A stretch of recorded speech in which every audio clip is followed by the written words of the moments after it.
Kalau kamu mau nurunin berat badan tapi ngerasa nurunin berat badan itu sulit, atau mesti makan makanan sehat yang nggak enak, sama sekali nggak begitu kok.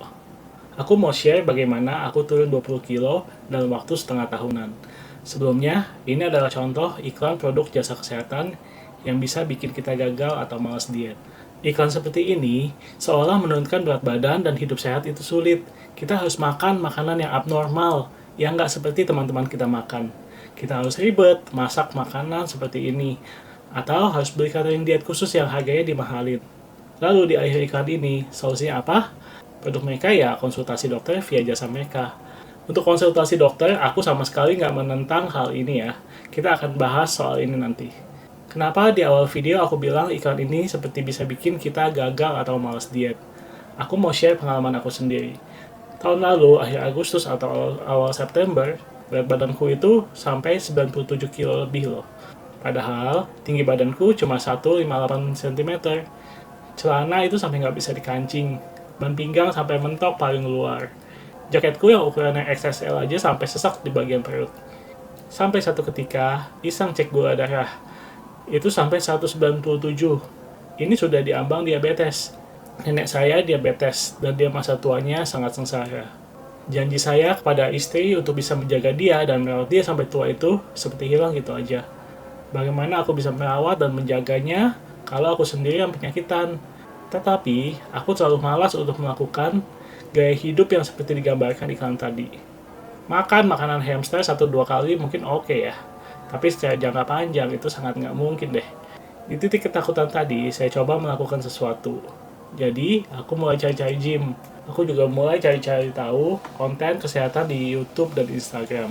Mulai ketemu dari yang ujung-ujungnya jualan, sampai yang benar-benar bagus, seperti misalnya Dr. Tita, Pak Felix Zulhendy, beserta akun-akun dokter atau tenaga expert lainnya. Ternyata yang selama ini aku lakukan masih kurang tepat lah. Sebelumnya, aku sudah cukup keluar masuk gym. Waktu zaman kuliah, pernah gym, sama orang tuh dibilang badannya jadi kayak tukang pukul. Zaman kerja, sama teman-teman dibilang kayak orang lagi sakit karena kurus dalam waktu cepat tapi tanpa otot. Ada juga yang bilang kayak toge karena badannya jadi kecil dibandingkan kepalanya. Capek ya dengerin komentar orang. Tapi memang salah aja sih dulu itu. Yang dibilang kayak tukang pukul itu karena aku kebanyakan latihan beban tanpa kardio. Yang dibilang terlalu kurus jadi kayak toge itu karena hampir semua yang aku lakukan itu latihan kardio. Di video ini saya nggak akan bahas panjang lebar karena akan jadi terlalu panjang videonya dan melebar topiknya. Tapi intinya, untuk kita bisa sukses diet, yang terpenting adalah konsistensi. Kita harus bisa jadikan itu bagian dari gaya hidup yang kita lakukan terus-menerus. Jadi, lakukan yang kita bisa lakukan dalam waktu yang sangat panjang secara rutin. Ini yang aku lakukan saat itu untuk kondisiku yang kelebihan berat badan dan pradiabetes. Untuk makanan, nggak perlu makanan yang menyengsarakan kok. Hanya usahakan memprioritaskan makanan yang utuh. Makanan yang utuh itu seperti apa? Makanan yang misalnya kita makan ayam, bentuknya itu masih ayam. Makan ikan, bentuknya itu masih ikan. Jauhi dan hindari sebisa mungkin makanan yang ultraproses.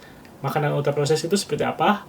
Sempol ayam. Kita itu nggak pernah tahu itu di dalam sempol itu ada ayamnya, ayam beneran atau enggak. Tapi bahan-bahan lainnya itu apa? Jadi utamakan protein yang utuh, misalnya telur atau daging. Seimbangkan dengan sayuran. Kurangi karbo seperti gula dan nasi. Makanan seperti ini nggak sulit dan nggak mahal kok. Aku pribadi di rumah memang nggak masak, tapi tetap bisa mendapatkan makanan-makanan yang lebih sehat di warung-warung yang sangat umum.